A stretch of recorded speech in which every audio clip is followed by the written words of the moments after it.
నమస్తే, welcome to ఇహా TV.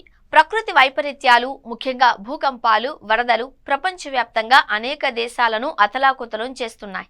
సాంకేతిక పరిజ్ఞానంలో ఎంత ముందున్నా జపాన్ వంటి దేశాలు సైతం తరచుగా సంభవించే బలమైన భూకంపాల ధాటికి తీవ్రంగా నష్టపోతున్నాయి. వేలాది ప్రాణాలు కోల్పోవడం, ఆస్తులు ధ్వంసం కావడం అనేది అక్కడ సాధారణమైపోయింది.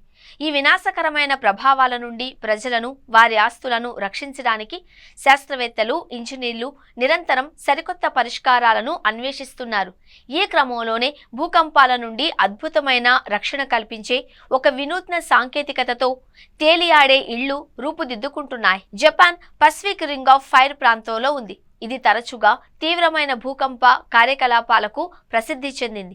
సాంప్రదాయ నిర్మాణ పద్ధతులు, భూకంప నిరోధక సాంకేతికతలు కొంతవరకు రక్షణ కల్పించినప్పటికీ అత్యంత శక్తివంతమైన ప్రకంపనలు వచ్చినప్పుడు భవనాలు కూలిపోవడం, భారీ నష్టం జరగడం సర్వసాధారణం. భవనాల పునాదులు భూమికి గట్టిగా అనుసంధానమై ఉండడం వల్ల భూకంపం సమయంలో కలిగే తీవ్రమైన కదలికలు నేరుగా నిర్మాణాలకు బదిలీ చేయబడతాయి.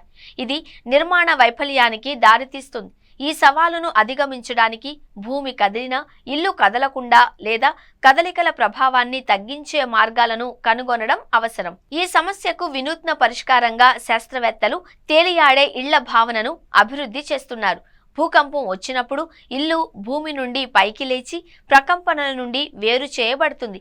ఈ అద్భుతమైన టెక్నాలజీని ఎయిర్ డాన్షన్ సిస్టమ్ అని సంస్థలు అభివృద్ధి చేస్తున్నాయి. ఈ వ్యవస్థ సెన్సార్లు, ఎయిర్ కంప్రెషర్లతో కూడి ఉంటుంది. ఈ సాంకేతికత వెనుక ఉన్న సూత్రం చాలా ఆసక్తికరమైనదని, ప్రభావవంతమైనది.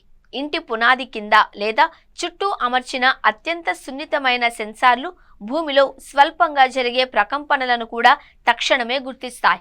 భూకంప ప్రకంపనలు మొదలైనట్లు సెన్సార్లు గుర్తించిన వెంటనే అవి నియంత్రణ వ్యవస్థకు సిగ్నల్స్ పంపుతాయి. సెన్సార్ల నుండి సిగ్నల్ అందిన వెంటనే ఇంటి క్రింద ఉన్న శక్తివంతమైన ఎయిర్ కంప్రెషర్లు వేగంగా ఆన్ అవుతాయి. ఈ కంప్రెషర్లు భారీ మొత్తంలో గాలిని ఇంటి పునాది కింద ఉన్న ఒక ప్రత్యేకమైన ఛాంబర్ లేదా బెలూన్లోకి పంపుతాయి.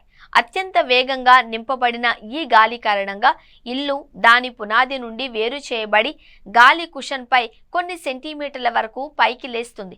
ఇది చూడడానికి ఇల్లు గాల్లో తేలియాడుతున్నట్లు అనిపిస్తుంది. ఇల్లు భూమి నుండి పైకి లేవడం వల్ల భూకంపం సమయంలో భూమిలో సంభవించే హింసాత్మక కదలికలు ఇంటికి బదిలీ కావు. ఇల్లు గాలి కుషన్పై నిశ్చలంగా లేదా చాలా స్వల్పంగా కదులుతూ ఉంటుంది. భూమి కంపించినా దాని ప్రభావం ఇంటిపై ఉండదు. భూ ప్రకంపనలు పూర్తిగా ఆగిపోయిన తర్వాత సెన్సార్లు భూమి స్థిరపడింది అని గుర్తిస్తాయి.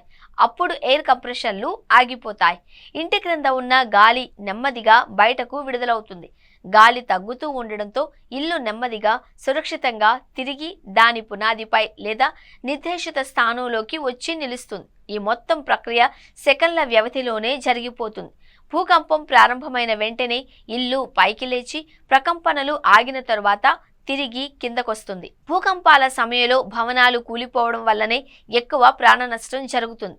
ఇది సాంకేతికతతో ఇల్లు కూలిపోయే ప్రమాదం గణనీయంగా తగ్గుతుంది. తద్వారా లోపల ఉన్నవారు సురక్షితంగా ఉంటారు. ఇల్లు భూమి కదలికల నుండి వేరు చేయబడడం వల్ల నిర్మాణం దెబ్బతినదు లేదా కనీస నష్టానికి గురవుతుంది. ఇది భారీ ఆర్థిక నష్టాన్ని నివారిస్తుంది. భూకంపాలతో పాటు వరదలు వచ్చే ప్రాంతాలలో ఈ తేలియాడే ఇళ్ల భావన వరదల నుండి కూడా కొంత రక్షణ కల్పించగలదు. వరద నీరు వచ్చినప్పుడు ఇల్లు పైకి తేలి నీటి మట్టం తగ్గిన తరువాత తిరిగి క్రిందకు రావచ్చు. తరచుగా భూకంపాలు వచ్చే ప్రాంతాల ప్రజలకు ఇది గొప్ప మానసిక స్థైర్యాన్ని ఇస్తుంది. భూకంపం వచ్చినా తమ ఇల్లు, ప్రాణాలు సురక్షితంగా ఉంటాయి అనే నమ్మకాన్ని కలిగిస్తుంది. ప్రస్తుతం అభివృద్ధి దశలో ఉన్న ఈ సాంకేతికత విజయవంతంగా పరీక్షించి విస్తృతంగా అందుబాటులోకి వస్తే భూకంపాలు తరచుగా వచ్చే ప్రపంచంలోని అనేక ప్రాంతాలకు ఇదొక గేమ్ చేంజర్ కాగలదు. ఇది నిర్మాణ రంగంలో విప్లవాత్మక మార్పులు తీసుకురావడమే కాకుండా ప్రకృతి వైపరీత్యాల నుండి మానవాళికి మెరుగైన భద్రతను అందిస్తుంది. ఈ తేలియాడే ఇళ్లు భవిష్యత్తులో సురక్షితమైన నివాసాలకు ప్రతీకగా నిలిచే అవకాశం ఉంది. ప్రకృతి శక్తులను పూర్తిగా నియంత్రించలేకపోయినా వాటి విధ్వంసకర ప్రభావాలను తగ్గించడానికి మానవుడి అన్వేషణకు, ఆవిష్కరణలకు ఇదొక గొప్ప నిదర్శనం.